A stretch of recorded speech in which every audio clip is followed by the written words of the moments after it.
¿Qué tal? Te doy la bienvenida al curso básico de elementos finitos ofrecido por Complex. Si has llegado hasta aquí, te felicitamos. La verdad es que has tenido mucha paciencia aguantándonos y seguramente estás incluso un poco fatigado después de haber resuelto el último problema, que con solo 3 elementos, pero 4 nodos, ya te obliga a ensamblar una matriz de 4 por 4 y luego resolverla. Entonces, en este punto te proponemos aprender a programar un solucionador de elementos finitos en una dimensión con la cual tú únicamente vas a introducir los datos del problema y vas a obtener los resultados de forma automática. Al finalizar, retomaremos el estudio de la matriz de rigidez del elemento barra en 2 dimensiones a fin de estar preparados para resolver el problema que propusimos al inicio de esta formación. Nuestro solucionador será programado en Scilab. En este caso estamos tomando extractos de la introducción a Scilab de Michael Boudin, la cual te recomendamos leer. Específicamente en la sección de funciones, el autor nos explica cómo construir funciones que luego pueden ser llamadas para resolver algún problema utilizando una secuencia de comandos. En este caso, la construcción consiste en una matriz de parámetros de salida o un solo parámetro. Recuerda que en Scilab todas las variables son matrices. El nombre de la matriz, perdón, el nombre de la función, ¿sí?, que es arbitrario.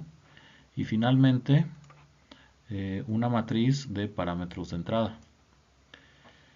Los argumentos de entrada no son modificados por la función, sin embargo, debes tener cuidado de utilizarlos dentro de la función misma. Los parámetros de salida son los que arroja Scilab después de ejecutar la secuencia de comandos. Entonces, esos sí son modificados. La sintaxis completa la tenemos aquí y lo único que cambia es que explícitamente estamos viendo que los parámetros de salida y los parámetros de entrada en realidad podrían estar formados de varios elementos. Para definir una nueva función se utiliza los comandos de Scilab llamados function and endfunction. En el siguiente ejemplo se define la función myFunction que toma el argumento de entrada x, que va a ser cualquier valor que nosotros definamos como x, lo multiplica por 2, ¿sí?, y luego regresa el valor encontrado en el argumento de salida y. La declaración de función y es igual a myFunction de x es el encabezado de la función, mientras que el cuerpo de la función está hecho del comando y o la declaración y es igual a 2 por x. El cuerpo de una función puede contener una, dos o más declaraciones. Para ilustrar el manejo de funciones, vamos a copiar precisamente estos comandos simples que ya habíamos definido en la consola de Scilab. Ahora la función myFunction ya está definida y yo puedo utilizarla en una sesión iterativa. Aquí tengo la respuesta esperada. Pero lo más común es utilizar las funciones dentro de archivos, los cuales podemos llamar cuando necesitemos, en lugar de hacerlo de modo interactivo. Entonces voy a lanzar el editor de notas. Voy a copiar otra vez los comandos, ¿sí?, y voy a guardarlo.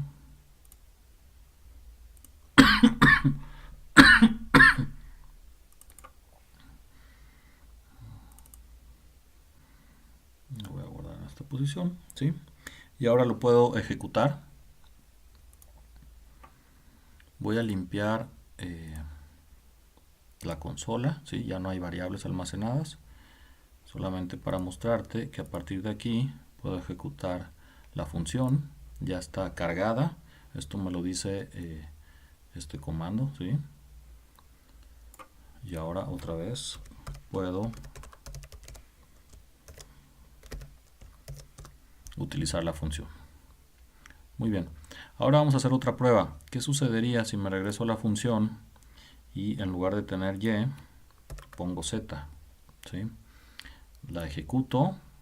Scilab me dice que la tengo que guardar. Le digo que sí. Está cargada otra vez y intento utilizarla. Me dice que no reconoce la variable y, debido a que fue la que definí esta variable al crear la función y sin embargo no la estoy utilizando dentro del cuerpo de la función. Entonces regreso a my function, ¿sí? Y voy a cambiar ese z por y. Ahora vamos a cambiar esta x, ¿sí? La vamos a cambiar a r, por ejemplo.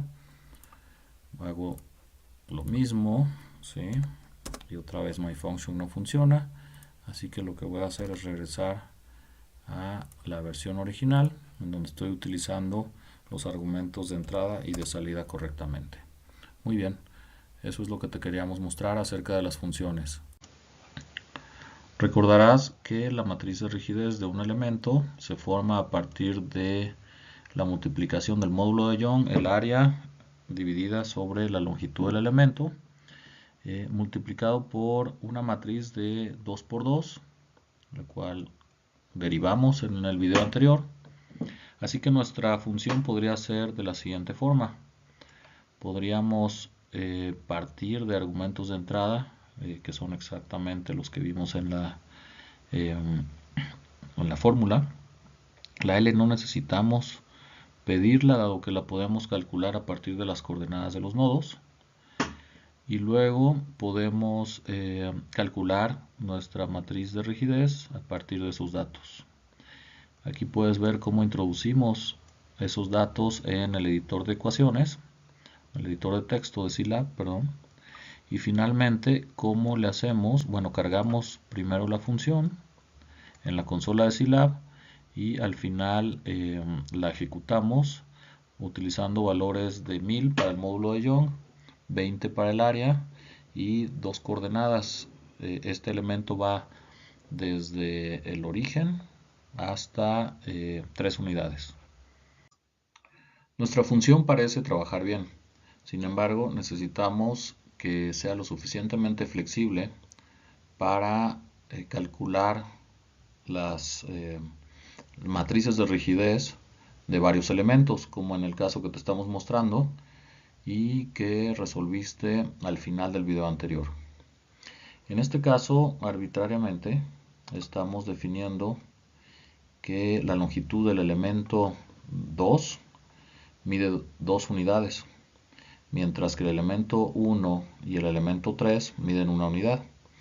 Esto lo estamos indicando en la matriz de coordenadas, que ahora tiene 3 filas para indicar que está conteniendo las coordenadas de los 3 elementos.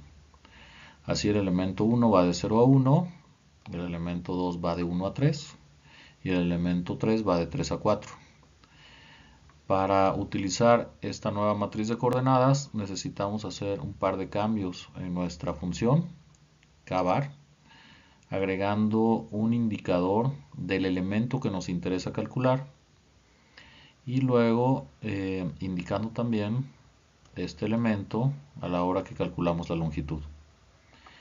Para probar si la nueva función está dando buenos resultados, la probamos con el elemento 2 al principio, ¿sí? Y luego con el elemento 1. Y aquí puedes ver que nos da diferentes resultados. Como vimos anteriormente, el número de nodo nos sirve como índice a la hora de ensamblar la matriz de rigidez global, razón por la cual es más conveniente utilizar directamente los números de nodo que referirnos a ellos por su localización. Es más fácil entonces hablar del nodo 5 que hablar del nodo que está en la posición 580.235.4, pensando en un caso en 3 dimensiones.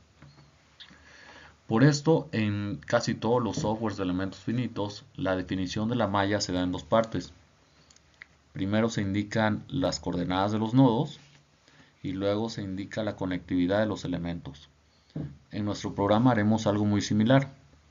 Definiremos 2 matrices, ndinfo y LE-info. En el caso de ND-info, la primera columna indica la localización en X, que es la que utilizaremos en estos problemas.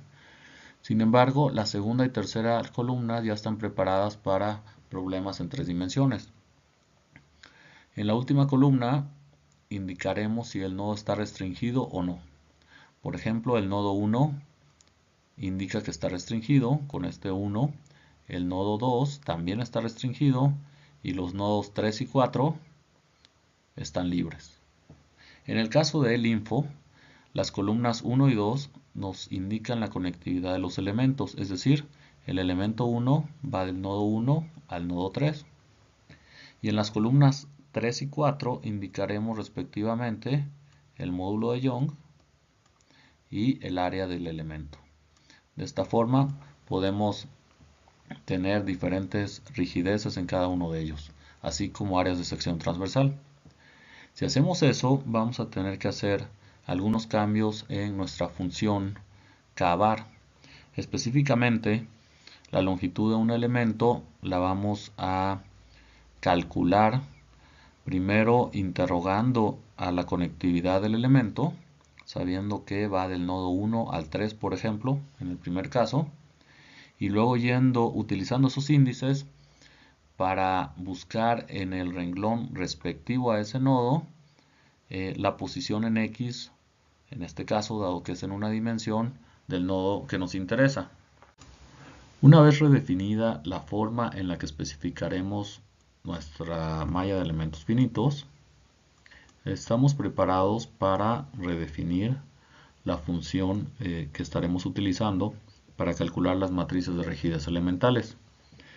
Los cambios tienen que ver con la manera en la que estaremos identificando los números de nodos y elementos, tal como explicamos en el slide anterior, y la información del módulo de Young y del área de sección transversal. Lo que estamos haciendo en Scilab es probar nuestra nueva función con el elemento 2 y aquí te damos los resultados. En este punto ya podemos calcular las matrices de rigidez de cada elemento y lo que necesitamos es ensamblarlas en una matriz de rigidez global. Para lograrlo hemos creado una nueva función a la cual le llamamos kgbar, que se basa en las matrices de rigidez de cada elemento, ¿sí? La dimensión del problema, en este caso tenemos una sola dimensión. La conectividad, recuerdas que esa viene de una matriz que se llama LInfo, ¿sí?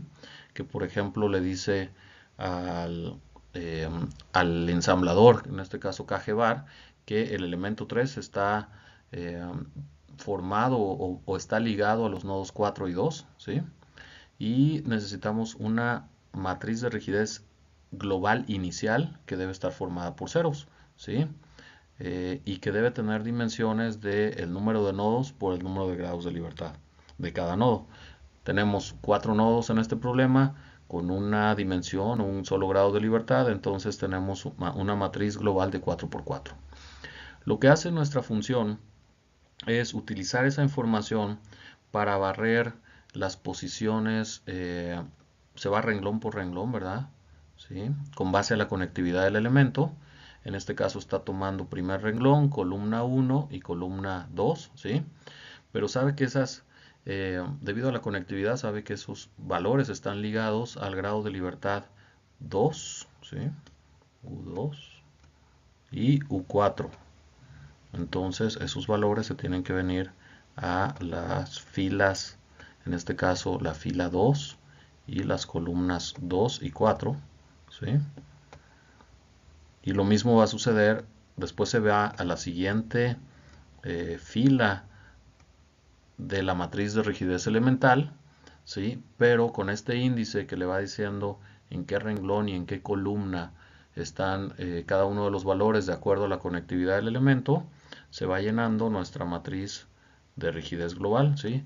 Este es el índice para los renglones y este es el índice para las columnas, así que va posición por posición haciendo ciclos, ¿verdad? En este caso son 2 ciclos, el interno va barriendo las columnas. En Scilab hacer un ciclo es bastante sencillo. Utilizamos el ciclo for, le damos una variable, que en nuestro caso se llama column para el ciclo interno, que va de 1 hasta 2, porque nuestras dimensiones son 1 y tenemos una multiplicación de 2, debido a que la conectividad del elemento consiste en 2 nodos.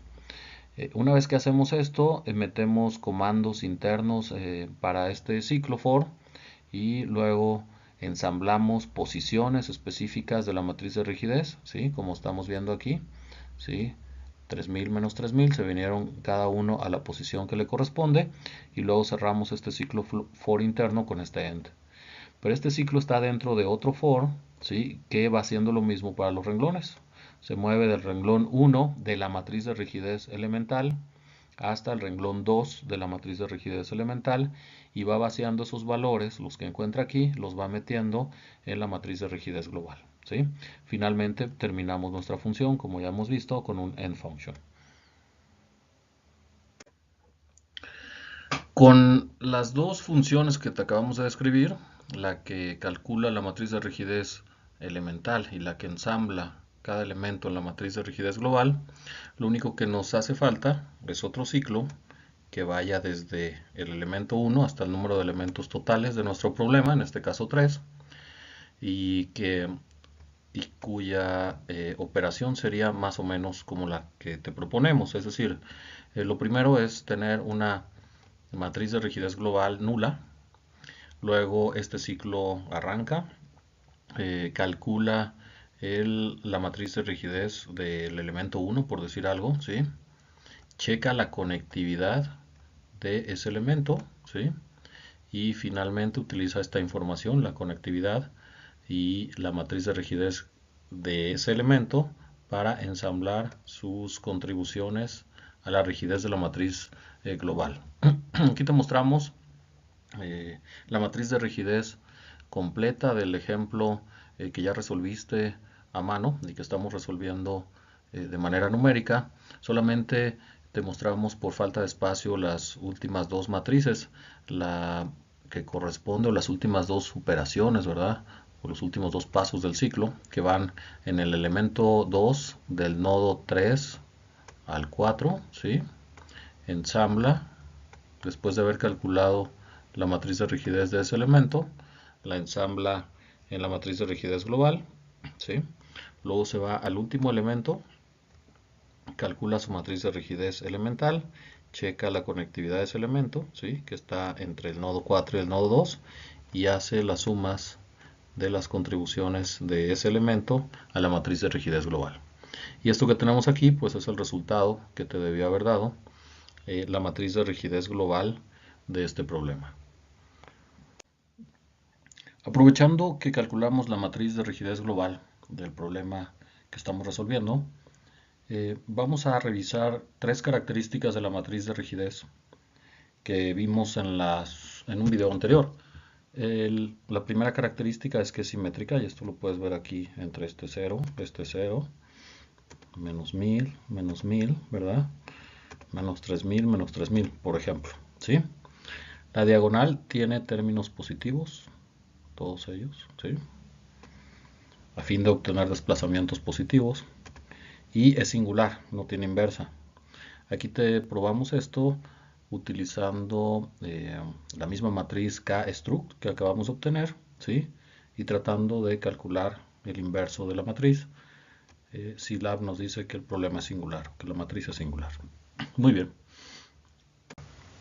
El siguiente paso para resolver el problema de elementos finitos consiste en identificar aquellos nodos que no se pueden mover o cuyas condiciones de frontera de desplazamiento son homogéneas, a fin de eliminar los renglones y las columnas que les corresponden. Por ejemplo, aquí tenemos el nodo 1 que está empotrado, lo mismo sucede con el nodo 2, ¿sí? Y en consecuencia podemos eliminar columna 1, renglón 1, columna 2 y renglón 2. Para saber de qué tamaño va a quedar nuestra matriz de rigidez reducida, a partir de la matriz de rigidez global, aprovechamos la cuarta columna de la matriz n de info, que como recordarás nos dice si un nodo está restringido, en cuyo caso aparece un 0, y si un nodo está libre, debe tener en esa cuarta columna un 1. ¿Sí? Entonces, haciendo la suma de esa columna podemos saber cuántos nodos, cuántos grados de libertad están libres. En nuestro caso tenemos 2. ¿Sí? Luego lo que hacemos es ir de nodo en nodo identificando quién o cuál nodo se puede mover, ¿sí? Y esos van a tener esa columna igual a 1, ¿sí? Y vamos almacenando sus valores, que en nuestro caso van a ser 3 y 4, son los índices de aquellos nodos que sí se pueden mover en una matriz reducida, ¿verdad? Que va a tener, en este caso, 2 grados de libertad o 2 posiciones, ¿sí? Que son los nodos que sí se pueden mover. Otra cosa que necesitamos hacer en este punto es cargar las fuerzas externas en un vector que va a ser de las mismas, más bien va a ser de la misma dimensión en filas, ¿sí? Y con solamente una columna que serán las fuerzas externas. Ese vector lo cargamos también a partir de información que nos da el problema. Por ejemplo, aquí nos dice que en el nodo 4 tenemos una P de 5000 libras. Y luego vamos llenando nuestra matriz reducida, K-reduci en este caso, utilizando los valores de la K global o de la matriz de rigidez global, pero únicamente de aquellos renglones y columnas que están almacenados en la matriz reducida, ¿sí? O la matriz reducida no tiene coeficientes de la matriz de rigidez, lo que tiene son los índices que le dicen al programa cuáles renglones y columnas traernos, ¿sí? Y de esta manera vamos a acabar con una matriz reducida de 2 por 2, ¿sí? Que debe contener a estos valores, a estos 4 valores, y un vector de fuerza que debe ser de 2 por 1 y que debe contener en el primer renglón un 0 y en el segundo el 5000 que tenemos aquí. Muy bien. Y bueno, hemos llegado al final del ejemplo. Lo único que resta es agrupar los comandos que describimos desde el slide 12. Los podemos trabajar tal cual te los presentamos o en nuestro caso los metimos en una nueva función que se llama solucionador, la cual es la encargada de leer la información de la malla en ndinfo, el info, ¿sí? ndinfo también le da información acerca de los grados de libertad que están restringidos. fext le da información acerca de las fuerzas externas aplicadas, ¿sí? Y la dimensión del problema pues es 1 por el momento, aunque hemos adelantado algunos pasos a fin de permitir que este programa con ligeros cambios pueda funcionar para problemas en 2 dimensiones y quizás en 3 dimensiones. ¿Qué sucede después de que invocamos la función solucionador? Ya obtenemos, y esto es realmente por fines de validar el programa, vemos aquí el vector de fuerzas externas reducido, que sería 0 y 5000 libras, respectivamente para los nodos 3 y nodo 4. Luego tenemos la matriz de rigidez global completa, la matriz de rigidez reducida, ¿sí? Una vez que ya eliminamos aquellas columnas y renglones correspondientes a los nodos que están restringidos. Y finalmente el cálculo de desplazamientos, que para este problema nos da de 0.90 y 1.36 pulgadas respectivamente. Hemos llegado al final entonces de este video, en donde sin afán de volverte un programador del método, en Complex pensamos que es bien importante ver qué es lo que hace un programa de elementos finitos, aunque sea en este caso para problemas en una dimensión. Viste la importancia entonces de dar la información correcta en términos de nodos, de elementos, ¿sí? el módulo de Young, por ejemplo, el área de sección transversal en este tipo de elementos que estamos utilizando y las fuerzas externas. También vimos o repasamos las características más importantes de una matriz de rigidez global. Esto tiene mucha relación con la utilización de un software comercial debido a que los programas más modernos, ¿verdad? Con el afán de ser utilizados por una mayor cantidad de ingenieros de diseño, están ayudando, se están asegurando de que problemas que incluso no están bien restringidos, ¿sí? Obtengan una solución. ¿Sí? Para seguir probando el programa de elementos finitos que fuiste generando con nosotros, te recomendamos resolver este ejercicio. Ahora ya no lo hagas a mano, sino numéricamente, calculando el desplazamiento al final de la barra utilizando 1, 2, 3 y 4 elementos. Y generar una gráfica de convergencia comparando los resultados del programa FEM de una dimensión, ¿sí? Como el que realizamos en este video, contra el resultado analítico. Aquí tienes el resultado analítico. Las áreas de cada elemento se pueden ir calculando con base a esta función, ¿sí? Y luego la P te la damos, la longitud la tenemos, y el módulo de Young pues podemos utilizar por ejemplo el del acero, ¿sí? Finalmente, te presentamos las referencias que hemos utilizado para generar esta presentación.